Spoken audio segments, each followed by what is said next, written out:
अनपेक्षित आणि अत्यंत धक्कादायक आणि एक टोटली उद्ध्वस्त करणारा दिवस होता आमच्या परिवारासाठी, मुंडे साहेबांवर प्रेम करणाऱ्या असंख्य लोकांसाठी.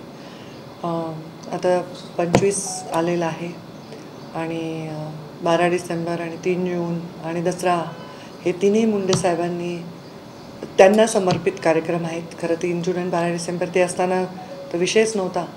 आज त्यांच्या आठवणीमध्ये आम्ही 11 वर्ष हे कार्यक्रम सातत्याने घेत आहोत. अगदी कोविडमध्ये येणं शक्य नव्हतं तेव्हासुद्धा लोकांनी घरोघरी गावोगावी हे कार्यक्रम केले. तर ही एक परंपरा आहे लोकांवर. आणि एक मुलगी म्हणून माझं कर्तव्य आहे, कोणाचे आईवडील गेले तर त्यांच्या पुण्यस्मरणाला ते कीर्तन ठेवतात, भोजन ठेवतात. तसाच हा कार्यक्रम आहे. तसाही आमचा कार्यक्रम हा 3 जूनचा अत्यंत सिम्पल आहे. आणि मुंडे साहेबांवर प्रेम करणारे मोठे मोठे नेते सगळेजण गडावर येऊन गेलेले आहेत. तर आता अजून यावर्षी फार प्रचंड साधा कार्यक्रम आम्ही ठेवलेला आहे. समाजोपयोगी विविध कार्यक्रम उपक्रम हाती घेतले आणि जे अभिप्रेत साहेबांना होतं तशाच पद्धतीनं तुम्ही या वेगवेगळ्या कार्यक्रमाचं आयोजन केलं. हो, अगदी. दरवर्षी आम्ही करतो रक्तदान शिबिर, कारण खूप साऱ्या ब्लड बँक्स आम्हाला अप्रोच करतात आणि त्या म्हणतात की इथे जेव्हा आपण कडावर कार्यक्रम घेतो खूप प्रतिसाद मिळतो. त्यांना प्रचंड म्हणजे त्यांना ब्लड म्हणजे कलेक्शनसाठी रिस्पॉन्स मिळतो. त्यामुळे ब्लड डोनेशन कॅम्प ठेवलेत, पशुसंवर्धनाच्या संदर्भातल्या जाणकारी देणारे कॅम्प ठेवलेत, आरोग्य शिबिराचे जनरल तपासणीचे डोळ्याचे वगैरे आम्ही असं कॅम्प ठेवलेला आहे. आम्ही महाआरोग्य शिबिर प्रीतमताईंनी पण तेव्हा लीड केलं होतं, खूप आम्ही घेतलेलं होतं. मोठ्या प्रमाणात आम्ही लोकांचे सर्जरीज वगैरे पण केले होते. यावेळी तसंच करायचं होतं मोठं मला महाआरोग्य शिबिर, पण पावसाचा जो पाहिला मी अंदाज आणि ज्या पद्धतीने वादळ वारं पाऊस झाला त्यामुळे मी थोडासा कार्यक्रम सॉबर ठेवला, की आपण एवढे लोक येणार आणि एखादं वादळ वारं झालं तर कोणाला नुकसान नको व्हायला. ताई, मुंडे साहेबांच्या कल्पनेतलं खरं तर हे माहिती सरकार ते सत्तेवर आले.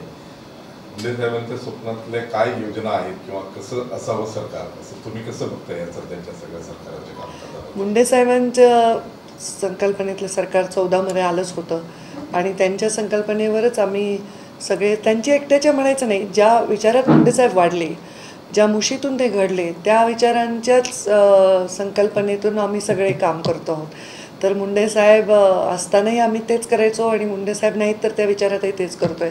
त्यांना असं वाटायचं वंचितांचा वाली आणि वाणी बनावं, तर आम्ही त्या अशा योजना राबवतो आणि शेतकऱ्यांसाठीच्या योजना, मजुरांसाठीच्या योजना, पाण्यासाठीच्या योजना, मुलींचा जन्मदर वाढावा, ह्या सगळ्या गोष्टी ज्या मला तरी माझ्या मंत्रालयापुरतं सीमित सांगायचं तर साहेबांनी ज्या संकल्पना विचारात मांडल्या होत्या त्याच्याच.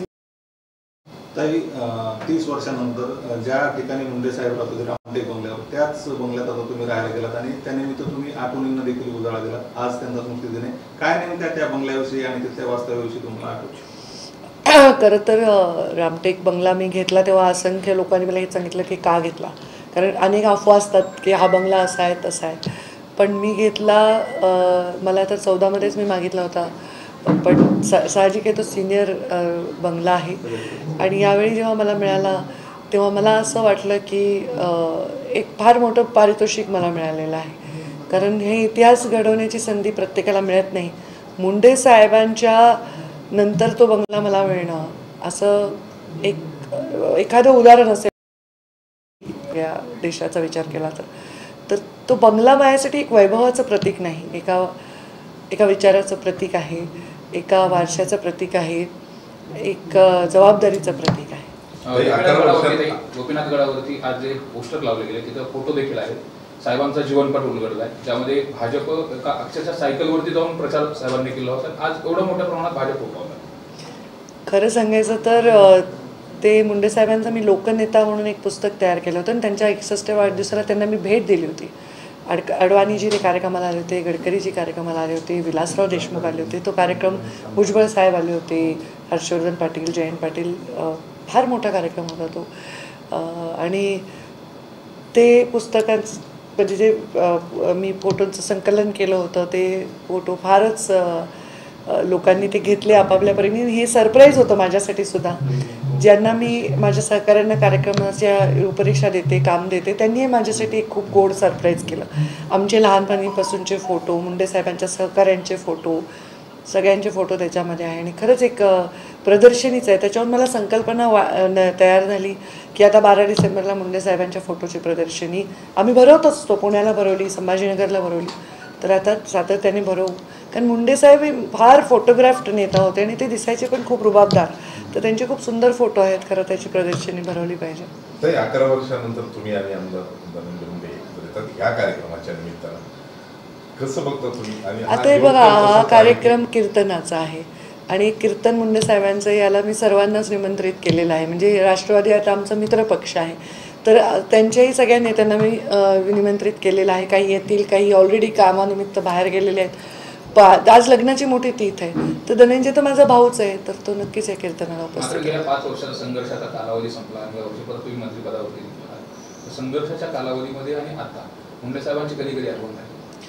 खरं सांगू का, मी त्या कालावधीला, संघर्षाचा कालावधी मी बघितलं नाही, लोकांनी पाहिलं, मीडियाने पाहिलं, वेळी मांडलं माझ्याविषयी, मी कशी काम करू शकते, माझा कुठे फायदा होऊ शकतो, यांनी माझं मनोबल वाढत गेलं. आणि मी त्या काळाकडे संघर्ष म्हणून कधीच पाहिलं नाही. माझा तो स्वभाव नाही आहे. मी कुठल्याही वाईट काळाला मी शिकण्याची संधी म्हणून पाहत असते. तर मी त्याच्यात खूप शिकले, खूप राष्ट्रीय स्तरावर काम करता आलं, फार मोठ्या लोकांवर काम करता आलं. पण मुंडेसाहेब जाणं हाच मोठा संघर्ष आहे, त्याच्यापेक्षा कोणताही संघर्ष एवढा मोठा नाही आहे. म्हणजे मुंडेसाहेब जाण्यापेक्षा काय पद जाणं थोडीच मोठं असू शकतं.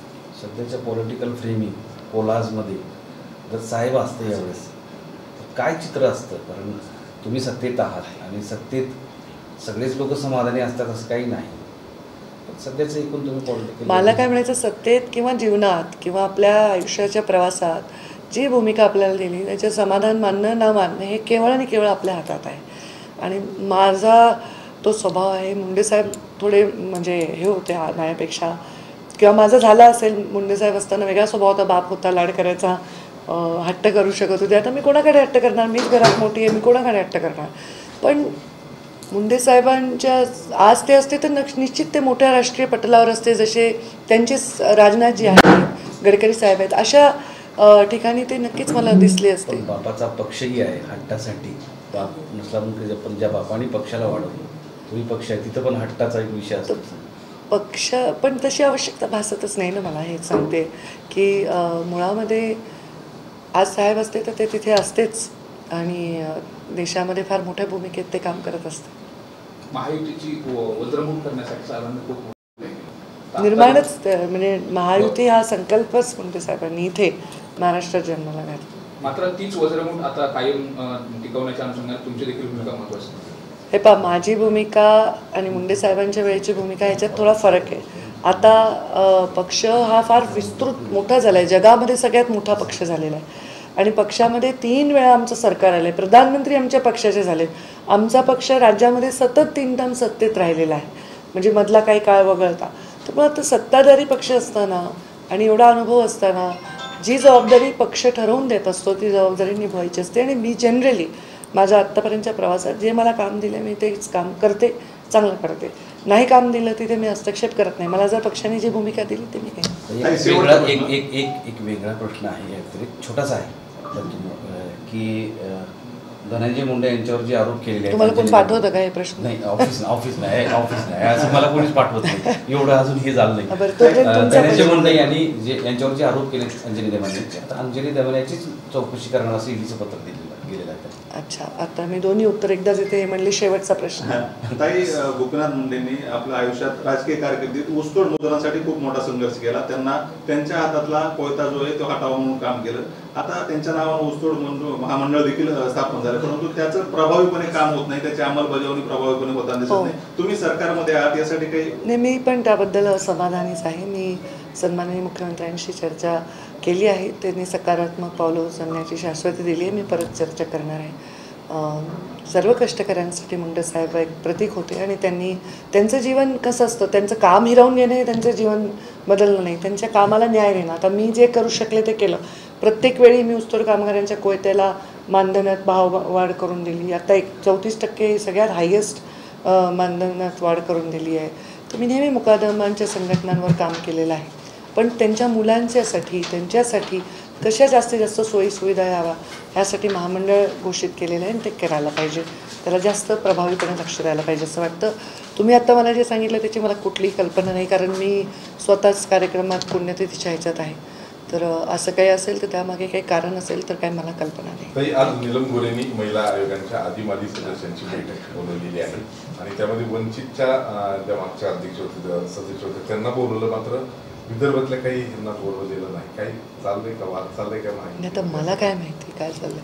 त्यांनी बैठक बोलवलेली मला माहिती नाही आणि ते कुठे वाद असेल तर तिथे मी फार लक्ष घालते असा इतिहासात तुम्हाला कधी दिसलं नसेल. मी आपल्या कामात असते. गॉसिप हे मला